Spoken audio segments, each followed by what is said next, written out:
I don't think men realize how much grief they're carrying. It's not always big, dramatic loss. It's the stuff we never gave ourselves the permission to feel. Like the father you needed but never really had, or the love you gave to someone who couldn't hold it. Or even the dreams you buried because life just got in the way. We don't even call it grief. We call it stress or burnout or I've just been feeling off lately. But it's not just tiredness, it's the weight of years of silence, of swallowed words and forced smiles. See, grief isn't always tears. Sometimes it's that flat, disconnected feeling that you can't explain. Sometimes it's the sharp edge that shows up in your tone or the way you pull back in a relationship without knowing why. And we've never been taught what to do with it. So we either distract ourselves with more work, more training, more hustle, or we just shut down completely. But either way, it ends up piling up and eventually it leaks into our relationships, our energy, even our sense of self. And that's why this matters. Not because something's wrong with you, but because something hurts in you that was never allowed to heal. And that's what I want men to know. You're not fucked up for feeling flat when life looks good on paper. You're not strange for waking up heavy even when nothing's technically wrong. What you're feeling isn't random. It's the weight of everything you never got to process. All the moments you had to swallow instead of speak. All the versions you had to kill off just to keep going. That doesn't just disappear.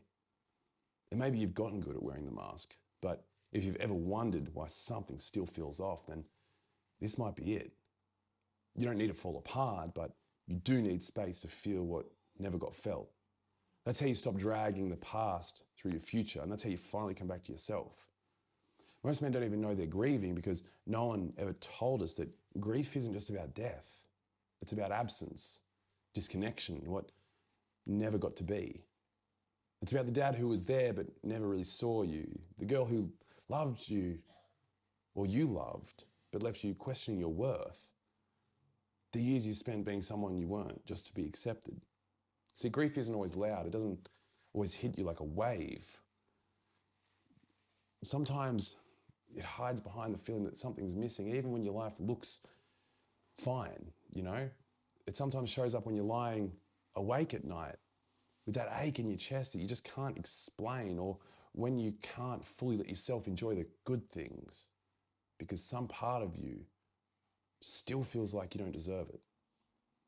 Maybe you've worked hard, maybe you've got your shit together on the outside, but deep down there's this emptiness, a weight that you can't name, a tightness in your chest that never really goes away.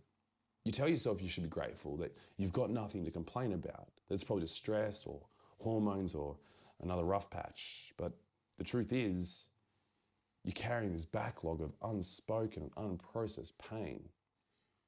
You think you've moved on, but you've just pushed it down and it's still there under the surface, shaping how you see the world.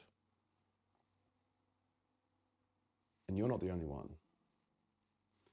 So here's what really messes with us. See, most guys were never actually given anywhere to put that grief. No space, no language, no example of how to feel something that big without falling apart or looking weak. So we did what we were taught. We swallowed it. We turned it into anger or numbness or distraction, poured ourselves into work, women, the gym, isolation, or just pretending we were fine. But you can't outrun what hasn't been felt. You might feel successful, be fit, be disciplined, all the things that men are praised for, but still feel this hollowness that you can't explain, still feeling reactive or withdrawn when people try to get too close, still feel like no matter what you do, something inside you is frozen. It's because grief doesn't just vanish. It waits. It waits for a crack in your armor. It waits for a moment of silence, and then it starts to whisper through your anxiety, through your burnout, through the nights you feel nothing and don't know why. This isn't about being emotional for the sake of it. It's about reclaiming the parts of yourself that you had to abandon just to survive. And yeah, that's confronting, but you can't come back to wholeness if you're still pretending nothing ever broke. You don't need to cry in a room full of strangers. You don't need to journal for 6 hours a day. You don't need to sit in a ceremony with sage and a shaman, unless that genuinely calls you. But you do need to stop pretending that nothing ever touched you. Because whether you're aware of it or not, the stuff you haven't processed, it's still shaping your life. in the way you overreact to your partner, in the way you shut down when someone tries to love you, in the way you punish yourself with that voice in your head. See, grief isn't always loud. Sometimes it just shows up as apathy or numbness, or that weird ache that you can't name when you're lying in bed after a normal day that somehow still feels hollow. And I know as men we're taught to get over it, just to push forward, to be the rock, but what if being the rock just meant standing firm in the truth of what hurt, not hiding from it? You don't have to go back and relive every detail, but you do need a space where you can stop pretending.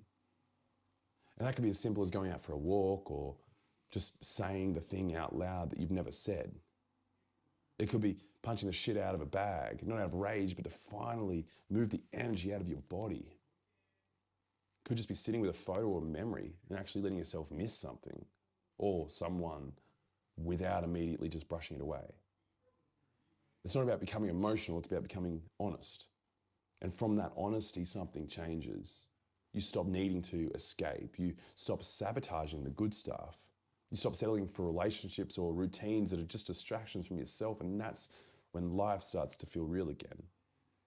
And more than anything, that's when you start to feel real again.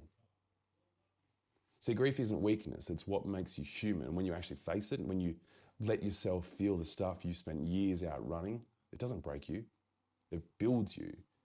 Because now you're not reacting from the past, you're not dragging old pain into every new moment. You're not flinching at love or bracing for loss before it even happens. You're present, clear, and solid. The kind of man that other people can trust. Not because you have all the answers, but because you're no longer pretending that nothing ever hurt. And that's real power. It's not loud, it's not performative.